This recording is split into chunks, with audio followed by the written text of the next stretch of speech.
Hello, YouTubers. We're back with the 99 holds Aurora. Um, I guess I was going to start with the headlight switch wiring. Sometimes this switch for the headlights goes wonky and it will make your lights flash like the car alarm's going off like it's possessed, and it'll drain your battery because it'll just, instead of being off, it'll be like on and off, and then you'll hear the lamp control module just start clicking like crazy. It'll be like, and eventually it could melt the wiring harness for the lamp control module if you leave it go long enough, because it'll get so hot.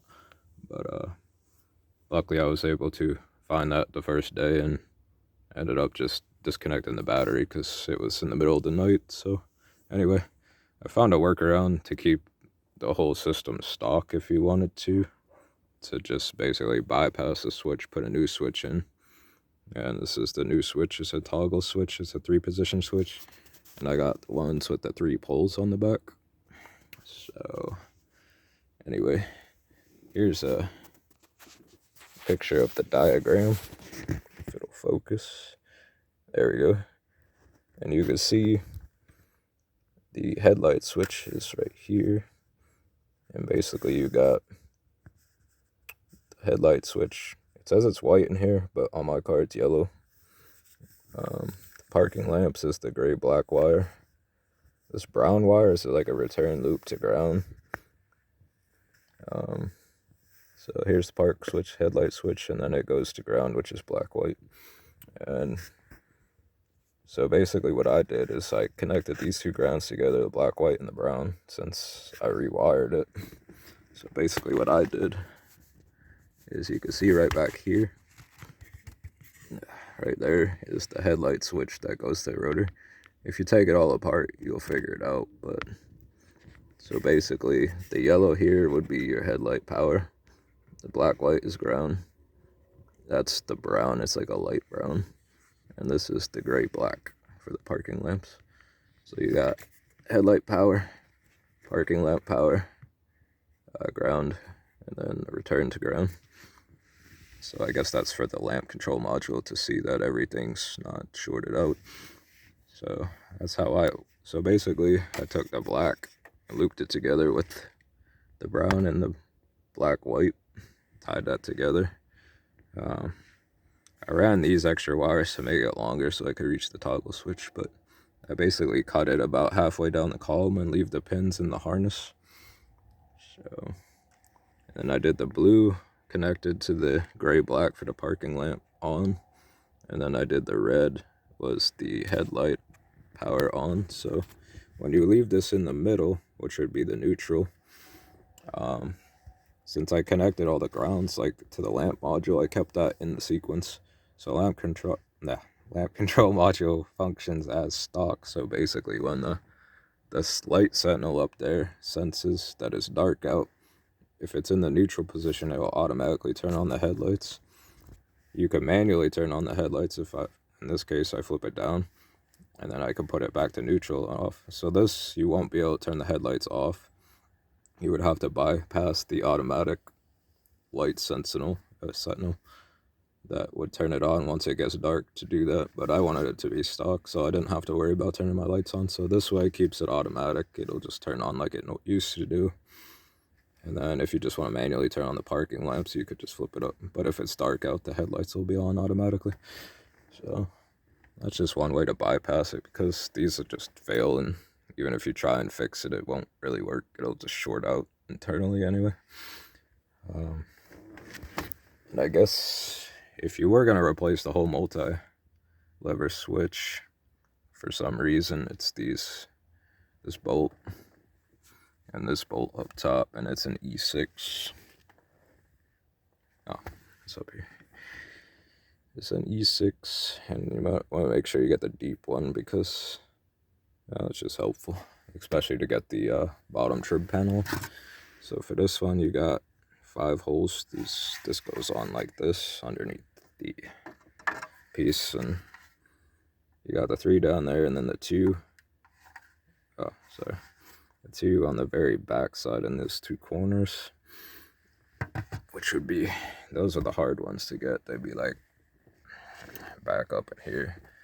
I think I had to tilt the steering wheel all the way up, and then I was able to get, you can get pliers if you have to, because the bolts aren't torqued that high, and then just take them out. Personally, I never put them back in then, because I mean, you could hold this panel on with 2 clips, because it actually clips together too. You could see these little clips. I mean, it's like ridiculous how hard it is to remove that cover, but because I see people snap it all the time. I know somebody that previously worked on this, you could see they already seared off that back one, because it's ridiculous. But anyway, so then you need an E6, that's a 1/4 inch. What else? The only other thing, if you're gonna replace the whole thing, you have to pull, this is the washer lever, it goes on top of it. So like right there, there's a plastic piece that covers this piece, so you have to remove that. And then the second bolt for it's right there. So it's like a mirror of that one. Another thing I was gonna point out is this horn connector, plastic piece that you twist it to lock in, gets like cracked off because 20-year-old plastic just can't hold the weight of a metal spring. Quality engineering. Anyway, so I was gonna, actually all my super glue dried up. I was gonna try that, but I'm gonna try this little piece of heat shrink instead. It's a pretty tight fit, so maybe that'll be enough pressure. If not, I don't really care, because you could just shove the rod in there and contact the whatever that is, that little pin that connects to the back of that plate there. So that's apparently how the horn gets power, which is interesting. There's probably a wire that goes to it, like all the way behind that multi-lever switch, but yeah, I'm just trying to do the easy. I'll show the horn bypass after this, but I just wanted to make a video separately for the lighting control, since I had everything off here. You do not need to remove the airbag clock spring to do any of this. I just happen to have that off. So, well, I guess you might have to do this, because it's pretty deep in there. You won't be able to get to it without removing it. But I know a lot of people just silicone the horn power wire in there, but let's see. So the only other thing you have to do if you remove the multi-lever switch is take that wiring harness off there.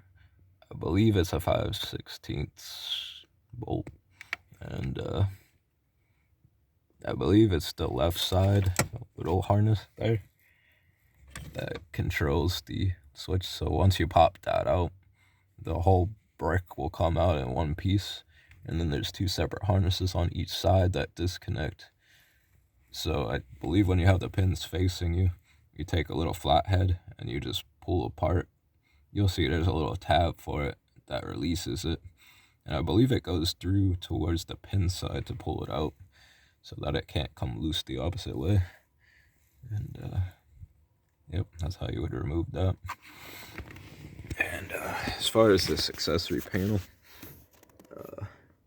where are we at here? The 2 on the sides. It's a 10mm here, and it's 10mm there. And then these are the tricky ones.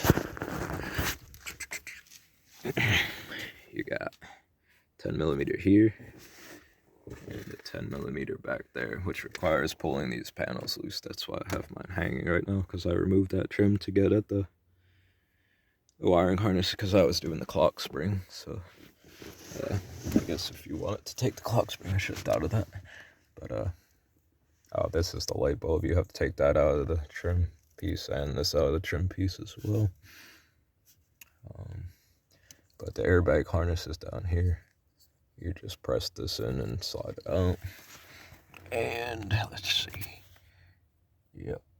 This little black one right here is for the steering wheel controls. So it's a little different. You press that little pin, you like spread it away from the connector, and then you pull it up. So instead of pushing in, you're pushing out on that one. Yeah, so we'll see if my heat shrink works. Not sure yet if it's gonna be enough. If not, I'm just going to shove it in there. I just didn't want the plastic to break off, so hopefully the clearance is still good. It's not wide enough to fit the shaft over. Trying to think if there's the pins. If you were curious, just so here's the readout on the lamp control module harness. So